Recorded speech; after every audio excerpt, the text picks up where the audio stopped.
All right, now we come to the more difficult period, a rather unpleasant period, one that challenged the battalion, that challenged the staff, and one which I like to think may not be repeated. I don't think it will be repeated in the same form, but I wouldn't want to argue that we will never see difficulties in the future.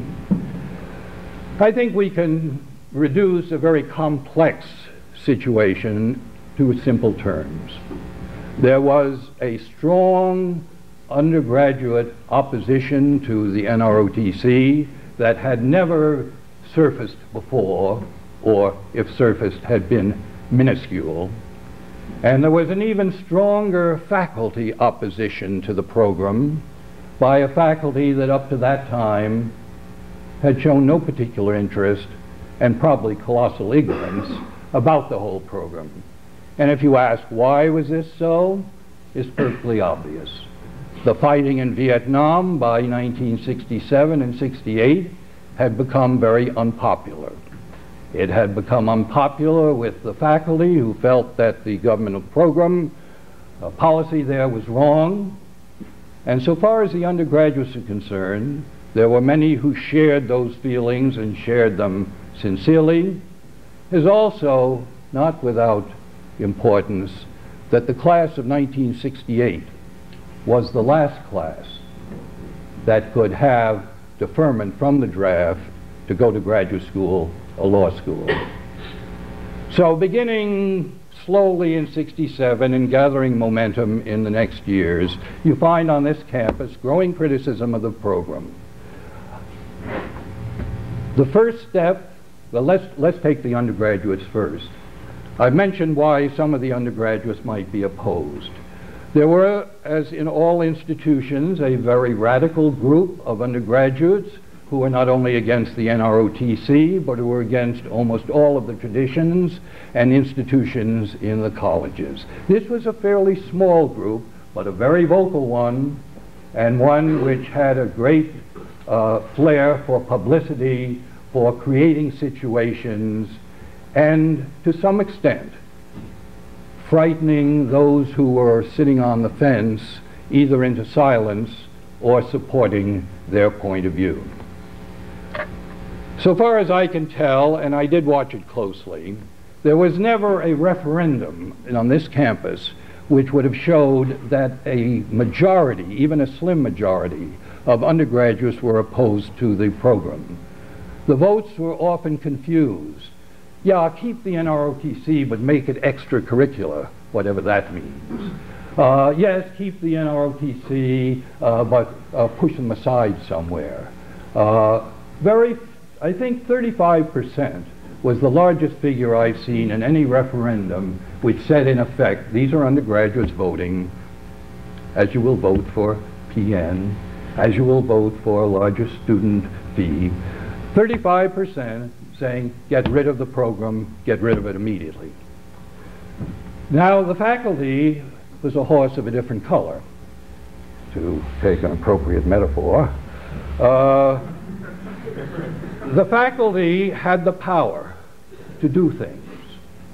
And the chief power that the faculty had was to deny academic credit to the courses offered by the Department of Naval Science. And starting in 68, a small group in the faculty were determined to drive the unit from the campus.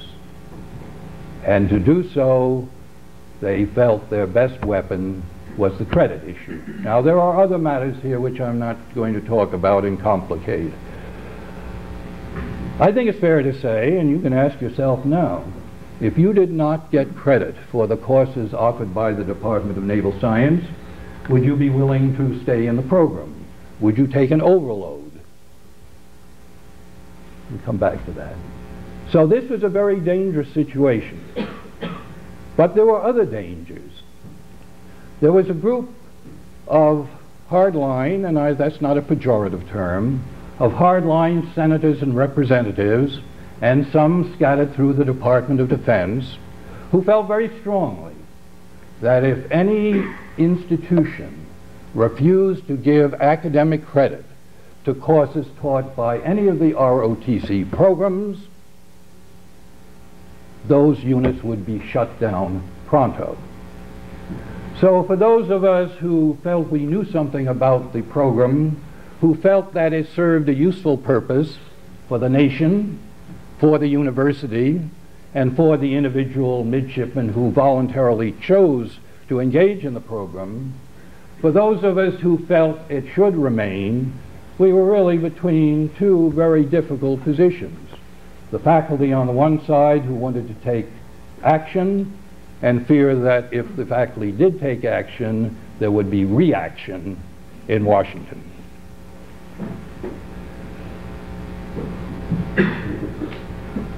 The first step that was actually taken was to remove the Department of Naval Science from the College of Arts and Sciences, where it had been traditionally, out into a sort of free-floating organization, something like Muhammad's coffin between heaven and earth, in which there was no real jurisdiction involved.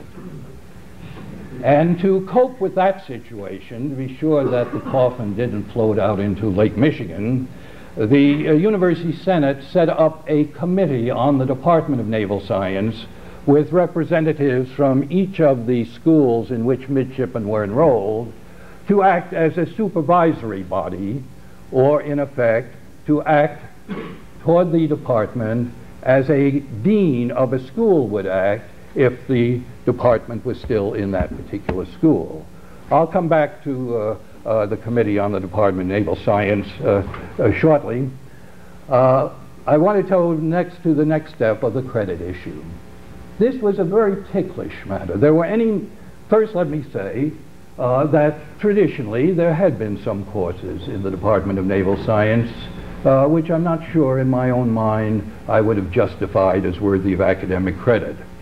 Fortunately, the Navy Department saw it the same way, and at this very time was in the process of revising the curriculum, cutting down on the number of courses, making them academically more respectable, and also encouraging the universities to create civilian-taught courses which would be required of midshipmen. I taught one of those courses beginning in the winter of 1971, and Professor Charles Moscas, who is well known to most of you, taught another beginning a couple of years later, and his is still going.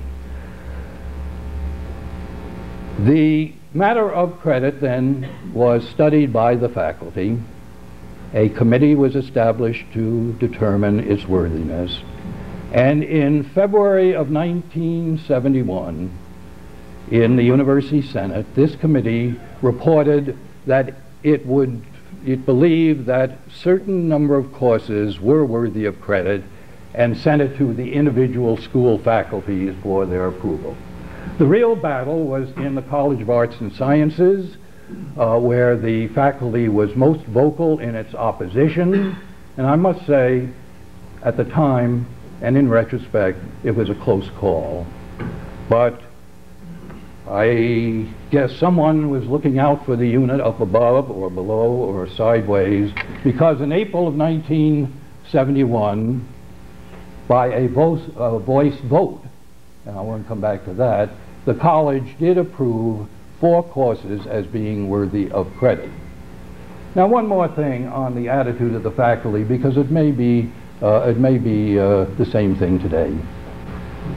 As I said earlier, over the years, very few members of the faculty had paid much attention to the unit. I don't know that many had very strong stands, but there were very few who felt strong enough in support of the unit to stand up and say so. And it may very well be the same situation in the future.